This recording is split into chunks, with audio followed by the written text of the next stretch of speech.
Welcome to Convo Heals, the transformative mental health podcast. We're three remarkable women from diverse backgrounds. Join forces to harness the incredible healing power of conversation. Each season, we embark on a journey of exploration, empathy, and shared experiences to illuminate the profound impact that thoughtful dialogue can have on our lives. Welcome back to Convo Heals. Season 1 is Parenting Whole. We're here with episode 2. We're talking about parenting whole, under stress, and in the context of trauma. I'm Dr. Erika Bachnick.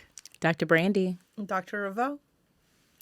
So let's get into it. Let's do a little overview for the folks out there. And just like episode 1, if you were listening, we're going to give you a summary of the episode.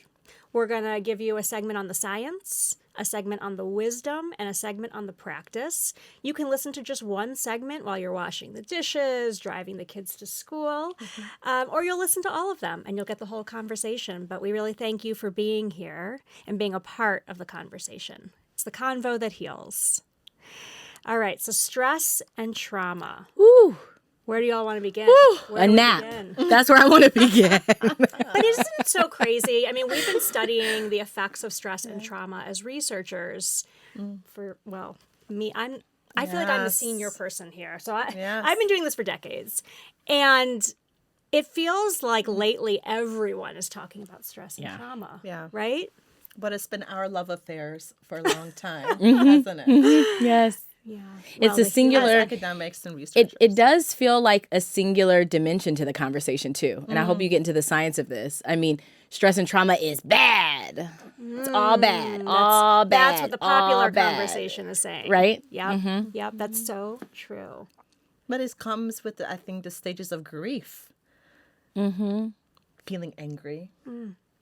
It's one of the stages of it, right?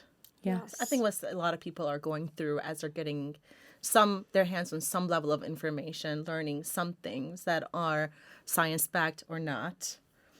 But I think that's what it brings up in a lot of them. Very true. I think that most parents today feel like parenting itself is framed by being under a lot of stress. Yes.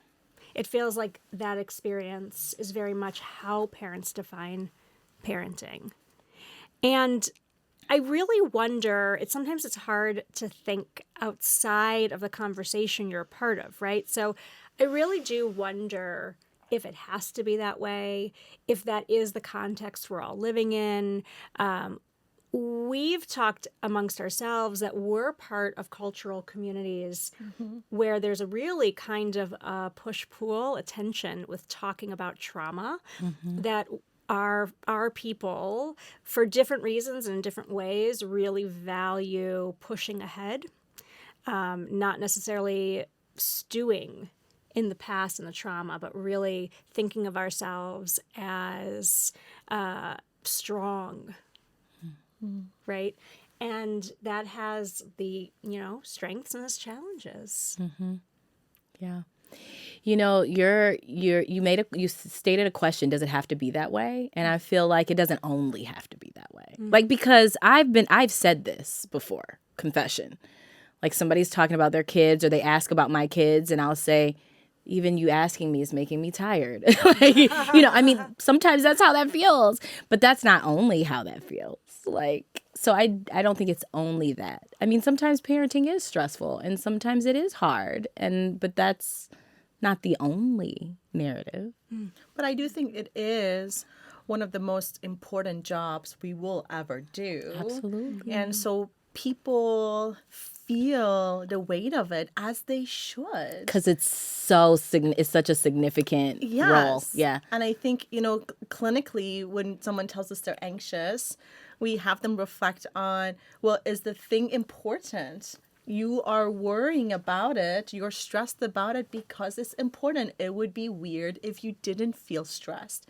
I think it's all about how we manage the stress, what we do with it, and what our relationship with the stress means for us, right? But I think for a lot of parents, they feel like, I must be doing something wrong, right? Or I wouldn't feel this way. And we're just doing life. I also think you're going to constantly feel stressed if you are running in the dark. If you don't really have in front of you a clear set of values, aspirations, a way of thinking about what parenting is, what whole children look like for you at the end of the day, if you're not holding that in mind, if you're just literally trying to do everything, hoping something sticks, hoping something matters, that is bound to lead to burnout. I think for many generations ago, people were constantly around babies and young children. That's right, too. And they were normal child development, they were getting exposed to it. And they had a lot of support from the grandparents and the older sisters. And this is one of the few newer generations where that's not the norm. And so we are heavily relying on social media and the books, but there is nothing like that hands-on experience. And so, especially for first-time parents, there's a lot of anxiety and stress around not wanting to traumatize the child. I'm grateful that you acknowledged the way in which our cultures are changing, because that kind of normative daily exposure, like what you're describing, it normalizes that kind of stress-inducing energy. It's like, this is what it means to be community. This is what it means to be family. Kids running around and screaming and laughing and running through the house. That's not, oh, be quiet, you're being too... That's just what family sounds like. Yes. And we don't have as much of that. And we're losing what are our best resources for dealing with stress, our relationships. Right. Unending love, unconditional love, friendship, support. We live in such isolated ways. But I really feel like we're segueing hard. We're headed hard into the science on this. Because something I think we're dancing around here, you guys, is what is stress? Right. What is trauma?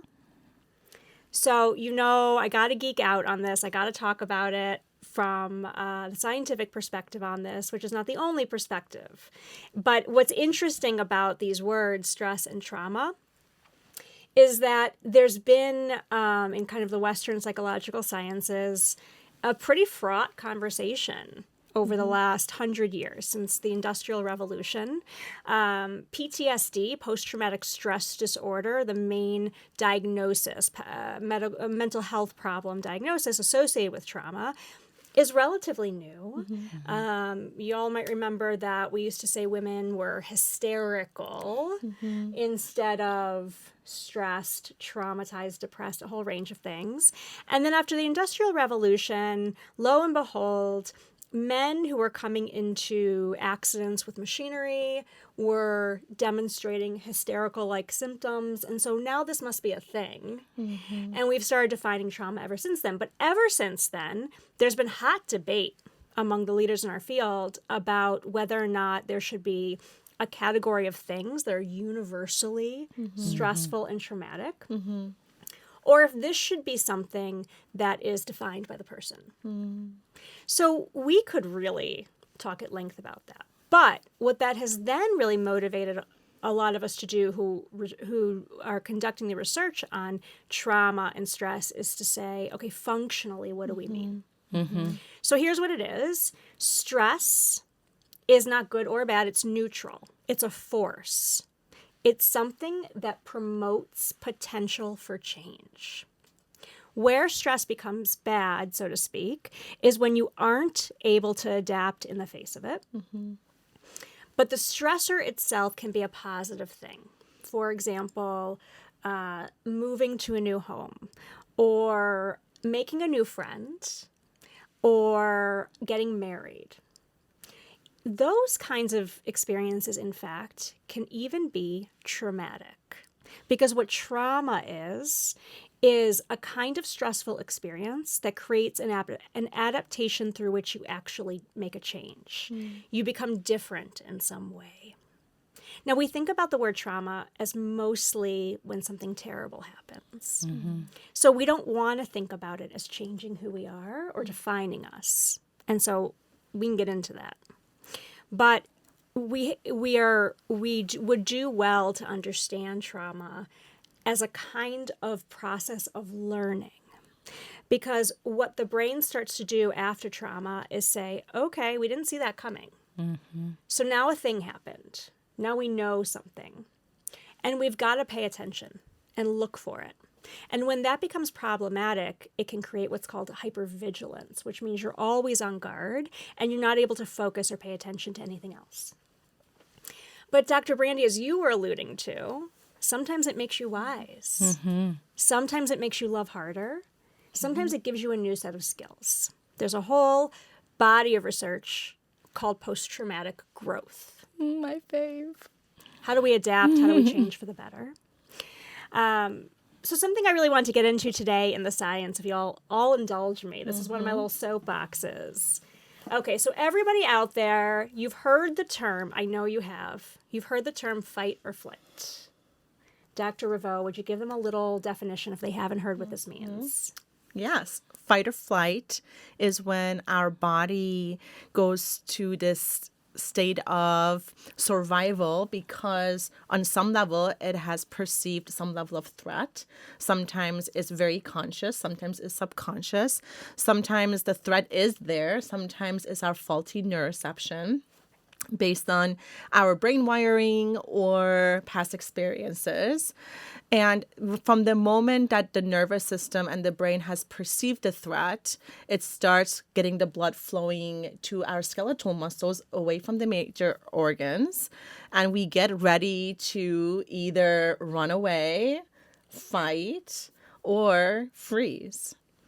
And we know that it is necessary for survival and that it can be really damaging if it's chronic because the environment is chronically not safe, or even the perception of the environment is that I am not safe.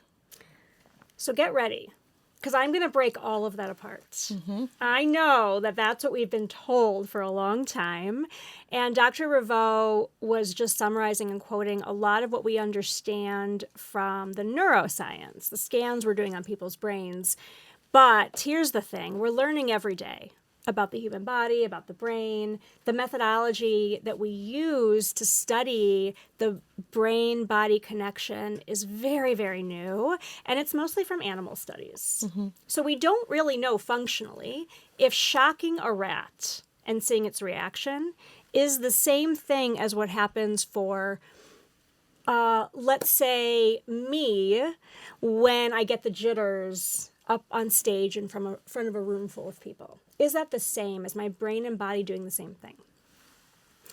One of the things that always bothered me about fight or flight is the very idea that as human beings we would have some universal pattern of response. This didn't sit right with me because stress and trauma is so multifaceted. It's so encoded by our families, our communities, what we've been taught to fear, to wonder about. The other thing that bothers me about it, that made me want to start reading more about it, is the very idea, it's based on this idea that kind of like early humans were living in kind of fight or flight mode, that they had to be constantly physically protecting themselves because the conditions were harsh. But you guys know I'm a science geek, and what anthropologists seem to be uncovering about early humans is that they weren't living in fear all the time.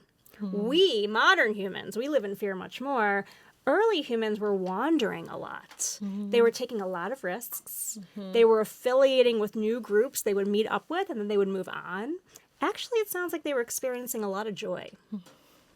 So it started to make me just wonder, do we really base all of our decisions in life on whether or not we're afraid? It's not possible, because we fall in love, we get our hearts broken, we fall in love again, so it can't be that we learn best through fear, right?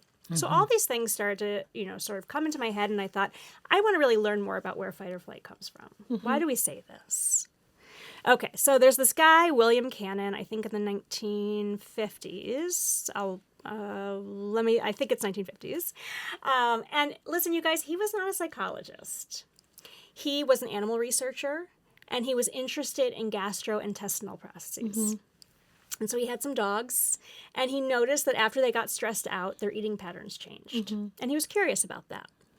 And he hypothesized that the reason was that risk creates an adrenaline rush, that adrenaline is connected to your digestive processes. And he coined the term from this as part of his hypothesis, fight or flight, that the adrenaline makes your behavior become aggressive or self-protective. He did not prove his hypothesis, first of all. So this is a language we use about something that wasn't even, it was disproven, and it was not about human behavior in the first place. Okay, now here's the other thing we're learning happens in the brain. And this is the part that I think is really important. What is happening in the human body all the time is an effort towards creating balance. Your brain is working for you. And I think this is important too, because I think the fight or flight model makes us think that we are wrestling with our brain, that if we're under too much stress, our brain's going to work against us. And that's not what's happening. Your brain is always trying to adapt. So you encounter stress, and the first thing that happens is a hormone, CRH, is secreted from the brain. CRH then sends a message down to the kidneys to secrete cortisol. Cortisol is what we call the stress hormone, but what cortisol mostly does is regulate digestion and metabolism. And the reason that pathway has to happen is because when we get a feeling, that spidey sense, that intuition, it tells our body to get ready, as you were saying. It's like, get ready, something's happening, we have to adapt. The cortisol then sends a message back to the CRH and says, you can stop secreting now. Balance, stability, they talk. Okay, you've sent me to do my job. I'm good. You can calm down. Another way we see this feedback loop happen is that cortisol creates a spike in blood sugar, and that makes your mouth dry. Why? So that you'll drink water and dilute the blood sugar. So we're constantly creating these feedback loops. And behaviorally, we're trying to do that too. Something happens, and we create some sort of a behavioral reaction that we believe will steady ourselves.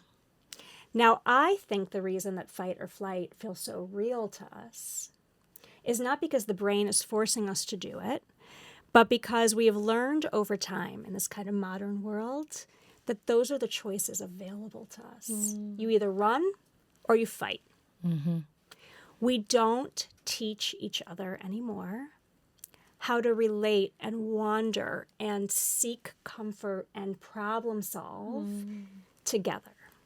But those are also stability promoting behaviors that we could be seeking if we really understood what was happening in our bodies and our brains. And we weren't, there's something so, first of all, you're my favorite geek. Thank you. Thank you for that soapbox moment, you guys. Hey. Yes, thanks for saying that. You're just my favorite geek, and fashionable. But I think something you're saying is unique, like the irony of it all is to then, like, essentially you're just saying, and to not feel threatened by it. Like, and then to not feel threatened by the fact that my body is trying to take care of me. Like, I just think there's an irony in the simplicity of that. Like, we're talking about stress, and we're stressed about the stress. Yes. We're talking about trauma, and we create ideologies that traumatize us about the trauma. And it's just such an interesting thing, because when you describe it in the way that you did, there's something about it that makes me actually kind of settle into a bit of gratitude around just my personhood and my body, and not to feel so threatened by an internal experience that I might be having when I'm in a situation or when I'm having an experience. Now, the other thing I will say that I want to really highlight here is that you're talking about it too from kind of a personal vantage point. But what I want to also highlight you're calling attention to is that when we're under stress, and we are sort of seeking that stability, and we're in an environment maybe where that's not available to us, our reaction might be to work against ourselves. Yes. But where there's possibility in the environment, this is important, right? Because what I also don't want to do is to say we traumatize one another, we oppress one another. And we focus on the part of that that's the actual force. But what I think is maybe even the bigger impact on mental health is not the primary force itself, but the secondary absence of room to adapt, to resolve, to find meaning, to seek comfort. We don't have the space or the time or that possibility. Or the belief system. I think with the way in which you're kind of assisting and re-educating us around how we make sense of this is really vital, because you've talked quite a bit about aspirational values and values in the home and values around parenting, just our belief system about that possibility. And that's why your reference to, post-traumatic growth, I think, is really useful in this conversation, because a lot of us don't really talk about it in that way. It's a like the mindset value. issue.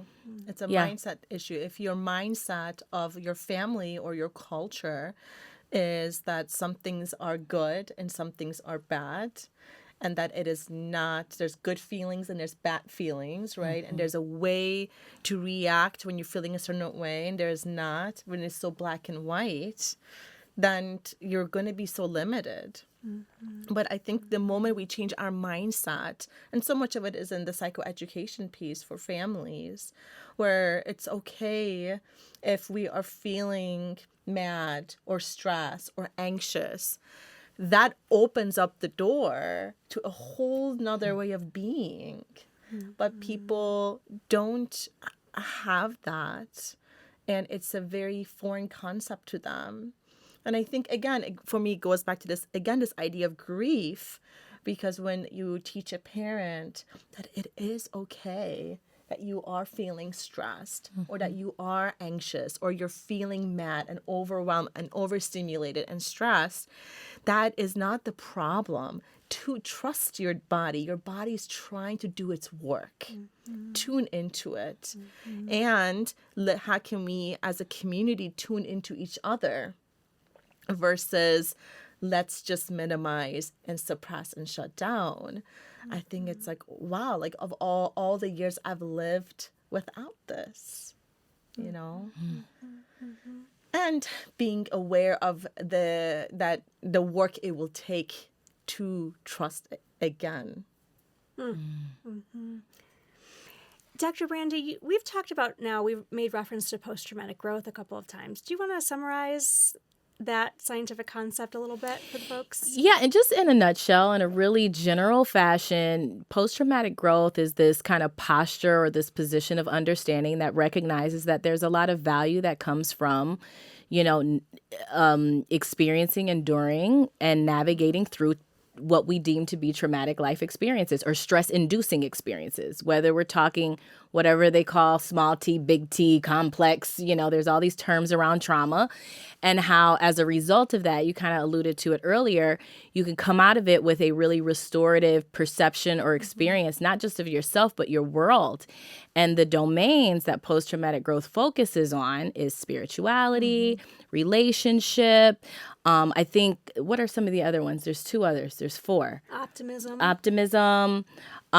Well, and I don't know how much this is written about, to be quite frank, but I also think identity. Like identity and self-efficacy, like who you are and what you're capable of. How often have you anticipated an experience or heard of a lived experience and said, I don't know if I could ever handle that. I could never go through that. And then you do. And then you come out of it and you're like, I'm a bad mamma jamma. Bad word. Like, I had no idea I was capable of that. And I think this sense of groundedness within, with ourselves and with our higher power is really something that no one can really give to you, but that you earn through walking through the fire of those hard moments. And parents are so anxious to try to get rid of all of those challenging things for their kids. But they forget that sense of, I know myself and I trust myself and I believe in myself. It's like that humility, right? And that I am not an entity on my own. Like, I'm bigger than just me comes through those experiences where you kind of are brought to your knees, right? I know. Mm-hmm. And we can't steal that from our children. And I think, too, a really powerful framing for me is this idea that I'm not broken by what happens to me. I regenerate. I grow again. And would I have wanted that growth to happen a different way? Yeah. Sure. That'd be nice. Yeah. But this is how life goes. This is another thing. We sometimes talk about stress and trauma as aberrant human experiences, exceptional, unusual, that we have to treat. But actually, the most universal human experience there is, besides, I think, falling in love, is trauma. It's extremely mundane, actually. Now, why is it that it's such a universal thing for people who've been traumatized to feel broken? They will say consistently, I feel either, like flawed, broken, used, trash. People will use these words to describe their relationship with the self because of the traumatic thing they experienced. When the real truth is simply, I'm uncomfortable. That's it. This is new. This is unsettling, maybe.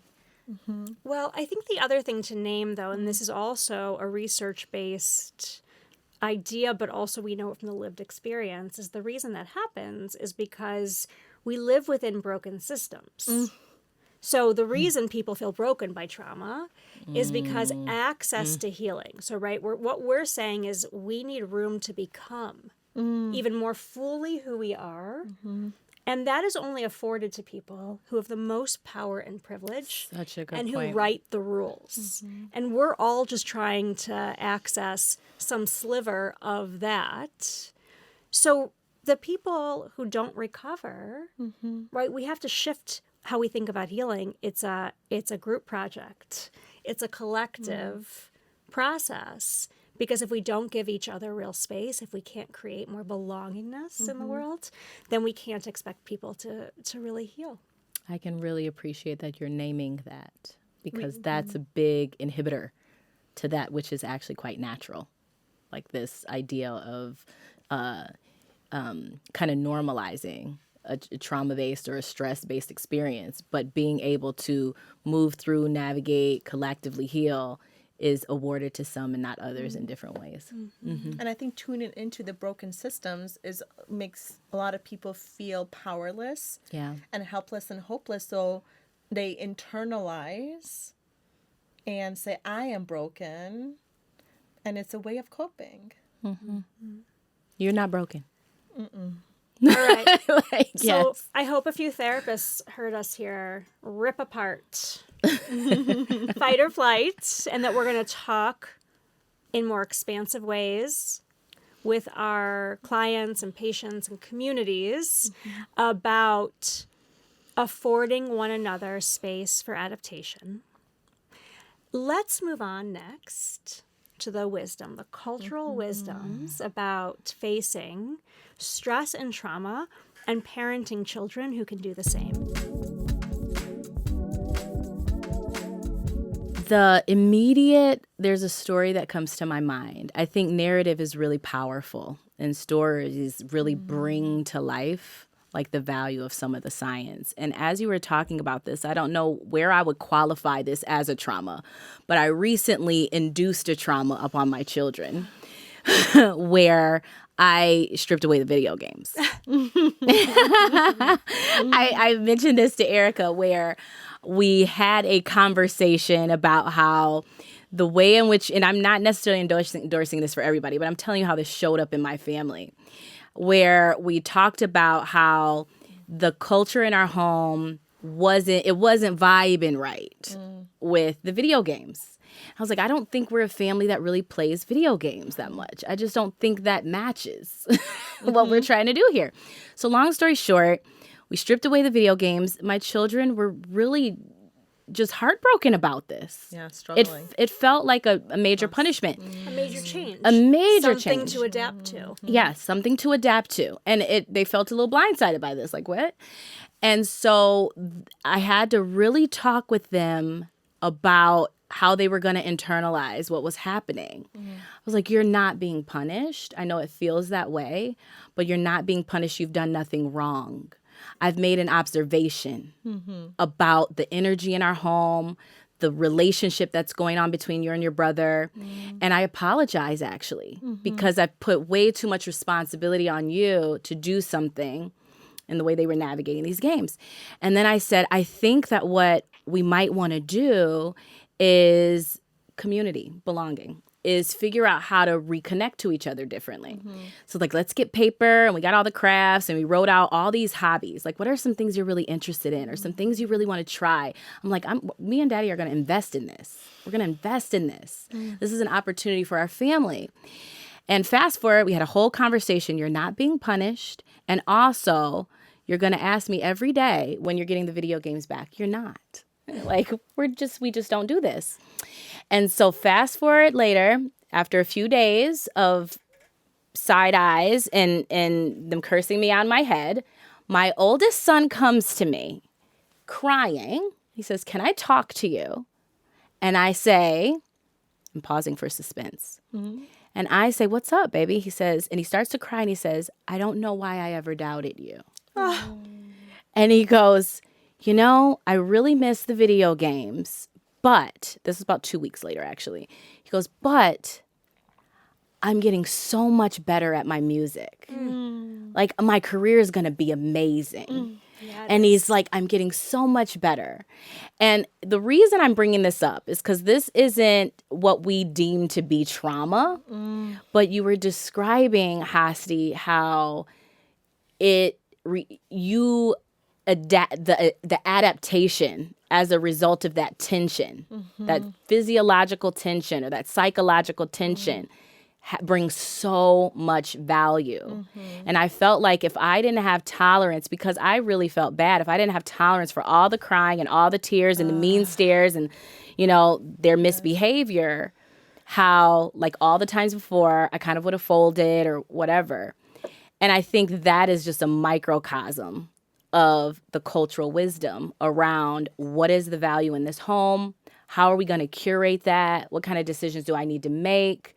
And I guess I'm just curious to know, how is this, based upon all the knowledge you just shared with us and the science, how is that translating, and what messages are you getting or do you bring into your home from your parents, your grandparents, your community around how you create health, wellness, connection in the home?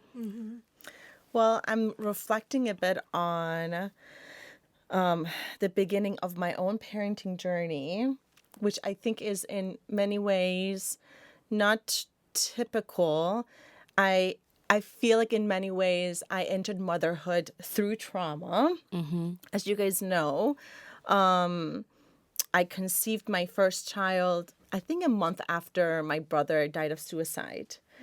And, you know, the pregnancy, I had PTSD, and I feel like even the way he was born, it was so traumatizing. I remember. I just remember. It's taking me back too. I was so worried. I was so worried about you. Yeah, and it's like, it's not what you think, right? You're not thinking for yourself, this is how I'm going to go into motherhood. Yeah. And I remember when... I don't want to interrupt you, but Yeah. I also want to ask you, Yeah. since we're talking about trauma and the need to adapt and how that's such a human instinct to be adapting, it almost felt to me at the time like you were like, "I'm adapting." There was this kind of intense energy, right? Was I reading that? Like, were you aware of that at that time? Yeah, I remember feeling like my family's healing around this loss is riding on this. Yes, like we're gonna, yes. And yes, so yes. I am, like, it's all on me. And this baby is depending on me. And it's just like, yeah, like I have to just do it, you know? And my mom said something to me that really stayed with me when she found out that I was pregnant. She said, "You have to raise this child," and she said it in Farsi, around cotton balls. both sides of the family really struggle with mental health issues. You have to make this child's environment so protective that, like she used this analogy, right? So I can feel the pressure. Yes. I can feel it in my body. Or he's going to, because, right, this is a woman who has just lost her only son to suicide. Before she knows it, her only daughter is now pregnant with a boy. And so that trauma is within the family. And I, unfortunately, parented that way for several years until I decided to leave my marriage. And what it really, really, really taught me was where I brought on a trauma for my family, right? Thinking about separating and moving and having them be in two different homes. It taught me that children are so resilient and that they need just the conversation. And it's ongoing. It's not a one-time thing. But you have to be willing with the discomfort of whatever they say to you and not feel this need to pacify quickly, right? But up until that point, because of that traumatic event, that is how I think I was parenting. Reactive, pacifying of the children.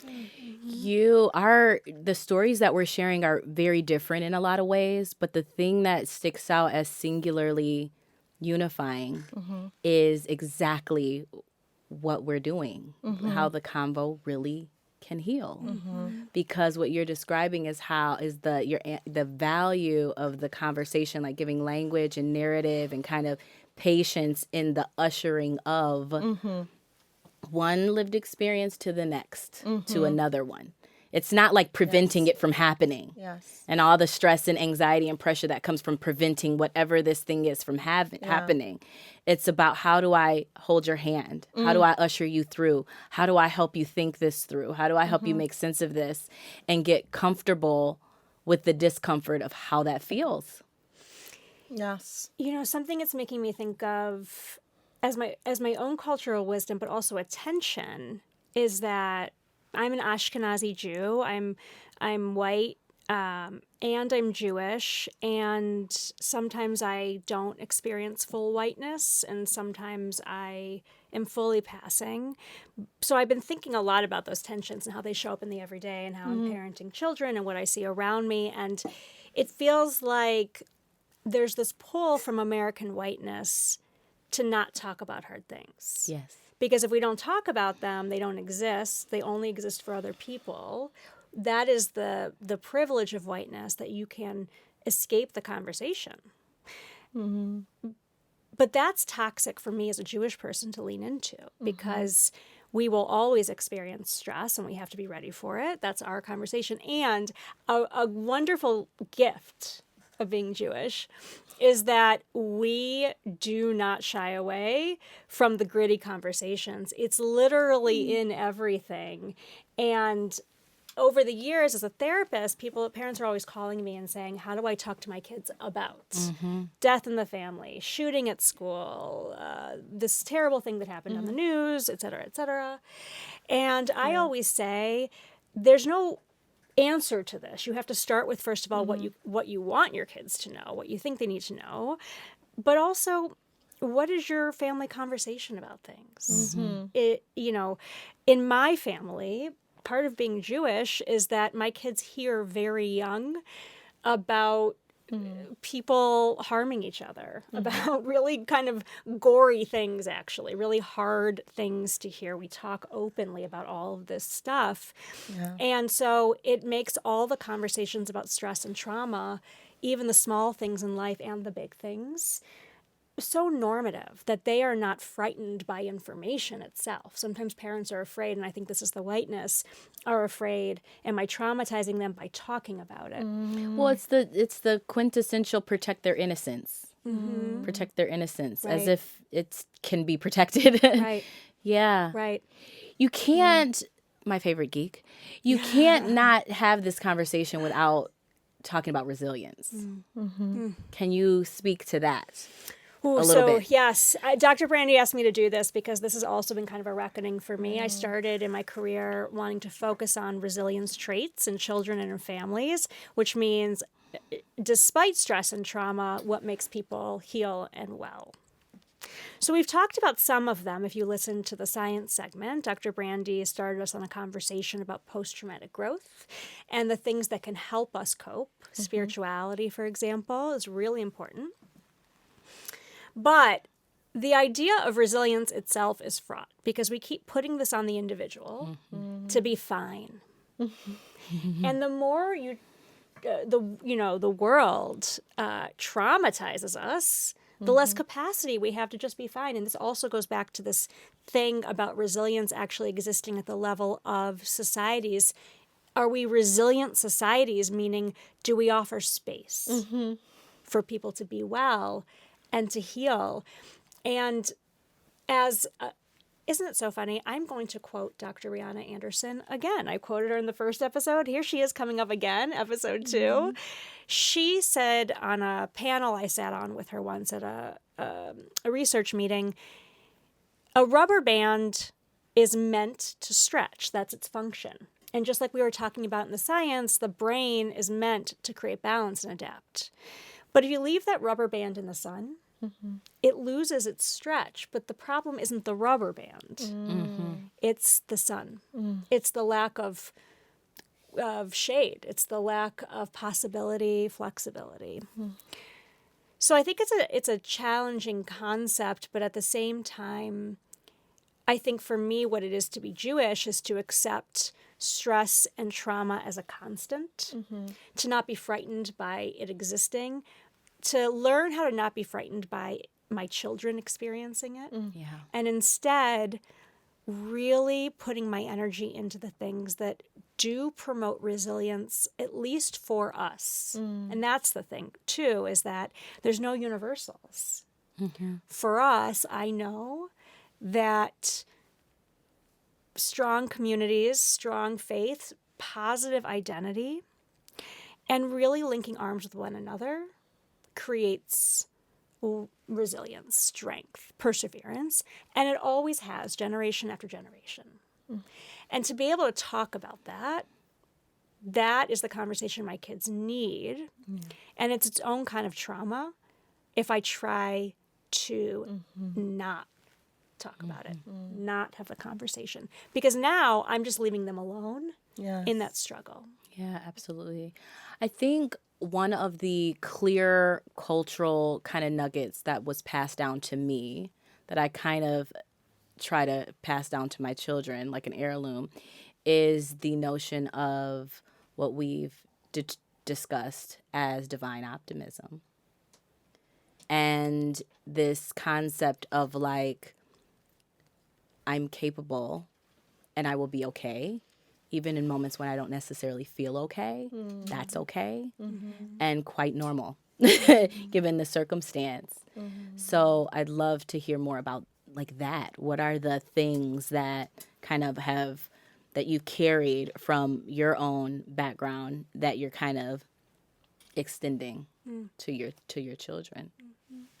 Well, I think divine optimism is, again, this mindset decision around saying the is fine. The is fine. The is, and surrendering to the is. And not trying to do the tug of rope with it. And not wanting to rush through the moment. Right? And what is that formula for acceptance and commitment therapy, where they say life is pain, but suffering is optional, and suffering is when you resist life's pain. But I think when your whole life, people, when they see you activated, they say stop, right? I personally have really vivid memories of being impacted by stories that I was hearing or events that was happening to me, and I would get activated, and the adults would try to really quickly say, don't cry, don't feel how you're feeling. it's this urgency again around wrapping it up, right? And so for me, there is such beauty in the way we parent, where when our kids are not okay, saying, I don't have the right to tell you when you're done being mad or upset or anxious or whatever. Because I'm the parent, I get to decide that. How would we feel in adult relationships where we're venting to a friend or a sister or somebody and they say, I think time is up, right? Like, enough is enough. I'm done with you being upset. We have enough integrity for other adults to say, you know, when you're done feeling that way, I trust you to do that work for you, and I'm here for you. But we don't do that with children. We don't give them the same respect. And I think that is really critical around the stress and the hard moments and the traumatic things that are inevitable and that will happen to them. One of my best friend, her name's Amy. I was telling her recently because she's really worried about one of her kids who's feeling anxious after a traumatic thing happened. The child's friend got sick at school in a really dramatic way, and it was really upsetting. So my friend Amy is feeling really worried, and she's like, will she be okay? Is she going to be anxious now about this forever? And I said to her, you know what's really kind of crazy? The way that I parent my children is very much like I think to myself, what would Amy do for me? When I'm upset about something, Amy does not judge what I'm upset about. She's very quick to be like, yeah, that's terrible. Shame on that person. Are you okay? What do you need? And when I say, I need an ugly cry and 3 cookies, she says, yes, that's the right answer. She trusts me. Yes. She's there for me. Yes. And she gives me the sense that we will be okay. Yes. And so it is safe to not be okay for a minute while I get there. That's right. Right? And then with her own kids, she's more on the hook, right? It's harder to trust our kids because in our minds we think we're supposed to fix this for them. That's our job. I'm responsible. Yeah. I'm fully responsible. Right. Yeah. But the more I can see my children as whole people, and I invoke the very real gift she gives me, and I trust that, the more I then say to my kids, I'm here with you for now. Yes. And this too shall pass. Yes. Because I know feelings come and go, and you will feel strong again. And for me, this taps into the Jewish wisdom, the cultural wisdom of it's not rare or special to persevere. It's human. That's how we see it, right? There's always a light in all of us. The Talmud, which is one of our sacred texts, says every person's life is a whole world. So this is also, I think, the wisdom I pass down to my children, that you are meant for greatness, just like everyone is meant for greatness of some kind. And so cry now and you get through it so you can make your impacts in the world. And I hold that in mind, I think. I see that also in the Iranian culture, that when hard things happen, they'll say, this too shall pass, and we have to be strong. And there's a lot of like, and you need to be strong for your father, and they need to be strong for you. Like, that's something that I remember when my brother passed, a lot of my relatives would say to me, this idea of like being, like, they would say, you can't be strong for yourself right now, maybe, but maybe you can, it's easier to be strong for somebody else. And then eventually you'll get stronger for yourself. So again, it is about that kind of connection and the community piece. And again, that yeah, like for some communities, you don't have the option of not being okay. You have to persevere. You have to. But you guys, hold on a second. When is that portrayal of strength healing? Yeah. And when is it rigidifying? I don't think there is a singular answer to that. I think that the answer to that is the richness of the conversation we're having. Because what's so cool is you're speaking from a lens around your Iranian heritage. You're speaking from the lens of your Jewish heritage. And I am an American Black woman that, there's this thread around a sense of communal responsibility for others, and that my strength is inherently connected to your strength, and my quote unquote resilience is connected to your resilience, and my joy is connected to your joy. And that's so beautiful. And I think I grew up where you can't show your experience. But that's what's so beautiful about cultural wisdom too, is I don't have to discredit my strength in order to elevate or magnify my humanness. I can actually hold both. It's all in how you hold it and how you narrate it and how you commune around it and how you talk about it. I don't think it's that it's good or bad, or you have it or you don't have it. I think it's kind of nuanced in that way. Like I'm strong for you and you're strong for me. And there are moments where my strength looks like tears. It's not the absence of tears. That is an element of my strength. Yes. I feel That is a so feature of deeply. my strength. Yeah, being void of the range of human experience isn't what we mean by strength. Yes. So right now there's this cultural shift around the strong Black woman schema and the invincible Black woman syndrome, and I'm here to say I'm always going to be a strong Black woman. Yeah. I don't need to be quote unquote weak. I just need you to know and recognize the fullness of my humanity. That doesn't mean I'm not strong. And that's what that's a value in my home for my children.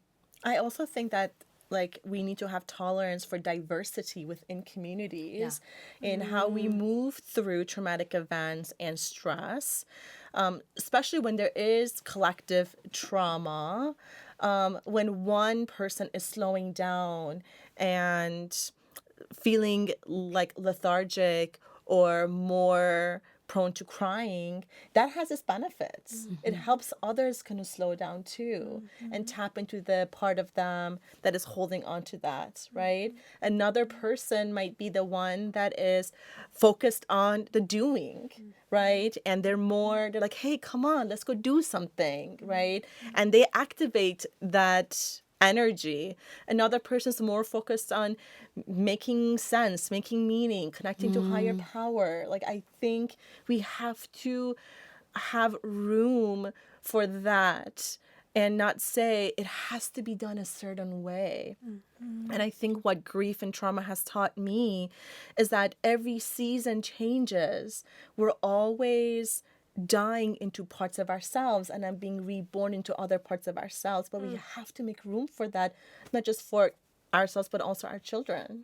So if we're shifting to the practice, because we always take the science and the wisdom, and we're talking about our stories as we grew up and how we kind of impart them on our kids, what's the bottom line here? What does this look like on a Friday night with little Jimmy at the kitchen table? What does it sound like? What does it look like? What are you doing? So I want to give everyone maybe a little exercise you can do at home that I hope is helpful. What I encourage folks to do is to stop and pause, and some of this is about building the habit. Eventually it becomes more organic. You're experiencing something stressful. Figure out, first of all, what is my first awareness typically that I'm under stress. People often push past a lot of it, and so they don't even realize they're under stress until something happens, right? Maybe your home is in disarray, and that's your first kind of awareness. Oh, I've been kind of off this week. Or maybe you notice it in your body first. Or maybe when my husband and I are fighting, that is one of my first signals. We fight when we're both under too much stress and we're kind of at each other, right? So whatever your first signal is, you step back and pause. And you can write this out even as you're building the habit. First, you say, I feel. And you have to learn how to tap in. What can I notice? For some people, it might be the physiological signals that you feel. tired, edgy, my feet are asleep, whatever you notice first, you just observe. Or you might be able to tap into a feeling. I feel annoyed. I feel sad. Overwhelmed. You might be more in tune with your own thoughts, what I keep thinking is, or what my intention is, or what I'm stuck on is. Or you might notice your actions first. My behaviors are this, and this. I'm moving really quickly. I'm barking at my kids. Whatever you notice first, you just observe. So I feel. Then you want to say, I see. Because something that happens with trauma, again, it's a kind of learning, is that our brain learns to focus on risk factors associated with the trauma. Because your brain's like, just pay attention. So we stop paying attention to other things. So we get a signal, a feeling in, that maybe feels a little bit like what we felt when we had a trauma. And our brain, we're moving too quickly. And our brain's like, oh, it's that thing, pay attention. Yes. So you slow it down and you say, what do I actually see happening? And you write, again, you just are observing. What are all the things I see? Things I'm noticing, things I'm not noticing. Then your next step, this is where you start to make meaning, is I wonder. What questions do I have? I wonder how other people here are feeling. I wonder what's missing. I wonder what's needed. See what generates as that last step. And then the reason you end with a question is because you go back to, I feel. I notice, I wonder, and you make it a cycle. You think about how what your brain is doing is trying to achieve balance. I really appreciate that. I think culturally speaking, I would add an element here, a minor revision. I work primarily with African-American families, and detecting trauma can be very difficult, or stress. The normalization of certain things is so there. So even the I notice sometimes is my segue to the feeling. Like sometimes I can't even start there. Like, I don't know, numb, just I don't know, apathy. So I notice can really be my entry into a cycle like that. I like that. I really like what you're saying too, because when it's a circle, right, you can enter wherever is the right place for you. And maybe it's not even linear. Maybe you stay with, I notice, I'm wondering, I'm noticing again. Maybe you get yourself to stable ground in that way before you tap into I feel. I like that. But I think for a lot of people, I feel, and then shifting the focus internally is so distressing because they're so used to dissociating in all kinds of ways. I believe defensiveness is a form of disconnecting from what's happening inside of us. Yes. I get activated. That's wise. I can't hold it. So then I'm going to push it out, make you the container. And it's a strategy of disconnecting from what's happening inside, because I can't be the container for this. And I will be the first to say, I have done that to my children. We do that a lot in an effort to take care of ourselves. So noticing that dynamic is such a powerful, it doesn't have to be a shameful noticing. It's a powerful noticing. I don't have to be threatened by my imperfection, because I know I've done that. I've made the difference between me telling my child, oh, it's okay, we'll clean it up, and like, oh my goodness, it's connected to my stress. I think for me, the most important practice on managing stress and trauma is having abundance mindset and getting out of scarcity mindset. Can you define those for everyone? I love what you're saying. Scarcity mindset is this idea that we don't have enough, that, there's something bad around the corner. I got to kind of stay hyper vigilant, get ahead of it, 5 steps ahead, because something bad's going to happen, and then no one's going to come to the rescue, and I'm going to be on my own, and I don't want to feel on my own. And that we will not be able to get through what is going to happen. abundance mindset says that there is enough. We can manage it. There are gifts in the pain. There are gifts in the struggle.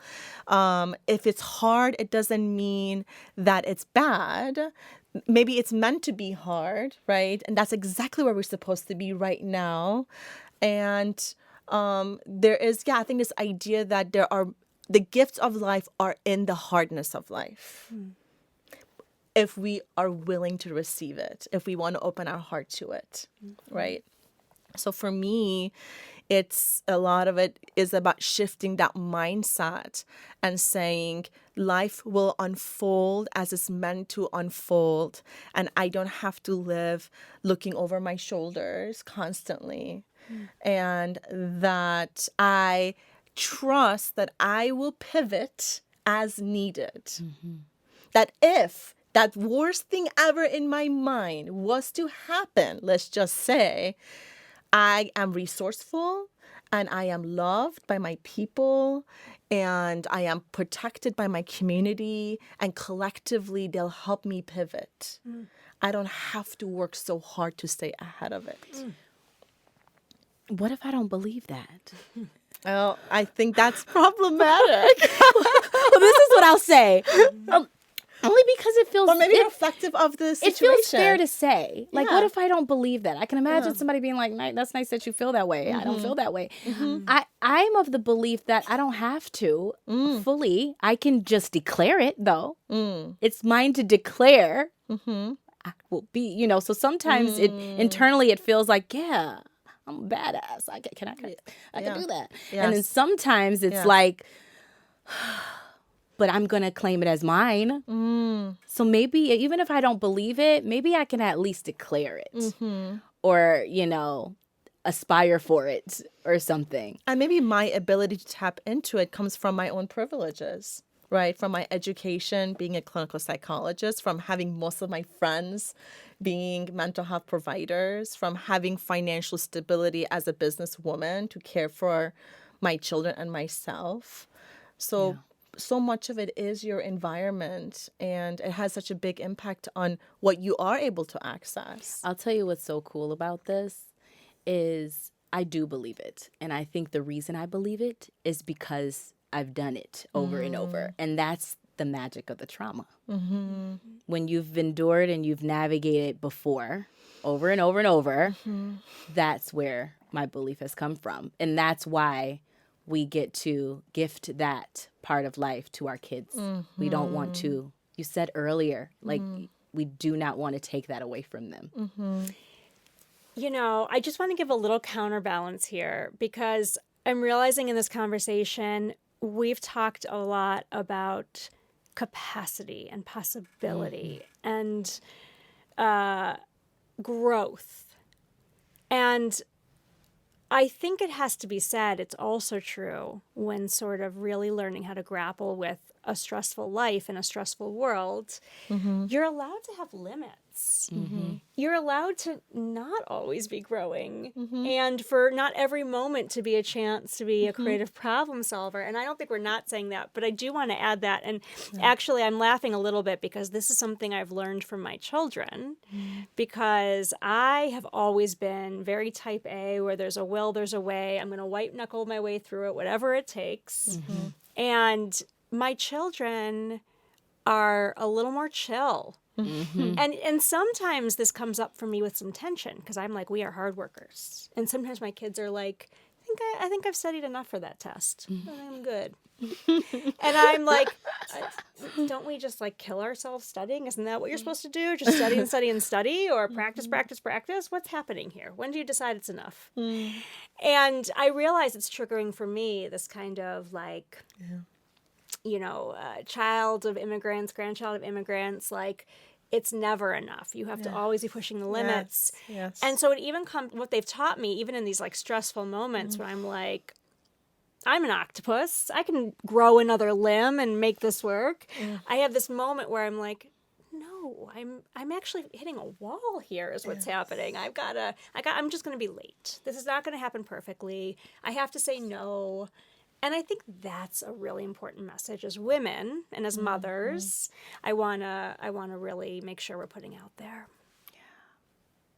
But we have to be very committed to reminding each other of that message. Like today, I was running late, right? And I had the sense of security and safety that you guys were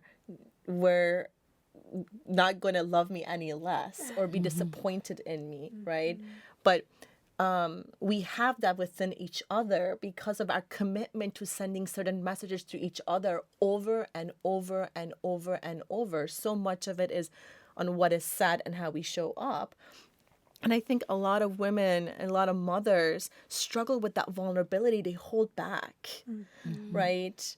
They don't want to lean in and say what everybody knows, like you want to hear, you know, because of what that could open up the door to what else conversation, you know? And that's why you hear women say, I've been friends with these girls since, you know, grade school, and we don't talk about this and we don't talk about that, right?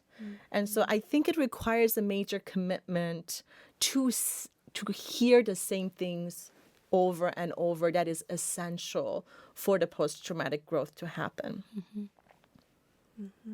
Like, I can handle you being mad at me. So I think the practice that we're really talking about, that we hope we impart, is about some new kind of concrete habits. Yeah. And also, again, it's about a stance. It's about a way that you can think about, be curious about the stress that you're under, and give yourself really the space to consider what adaptation looks like. So that's the practice. It's all about building new habits, thinking about a stance of wonder, curiosity about the stress that you're under. Unfortunately, stress is really becoming, it seems like, the framing universal experience for parents, but we really believe the conversation heals. And this really opens up doorways to new kinds of healing and ways that we can adapt. We thank you so much for being a part of this conversation today. Hopefully you leave here feeling a little stronger, a little more ready to face the world. We cannot wait to see you again for the next conversation.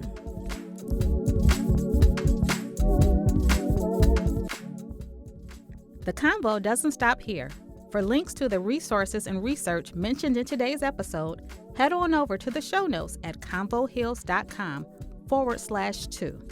That's convoheals.com/2.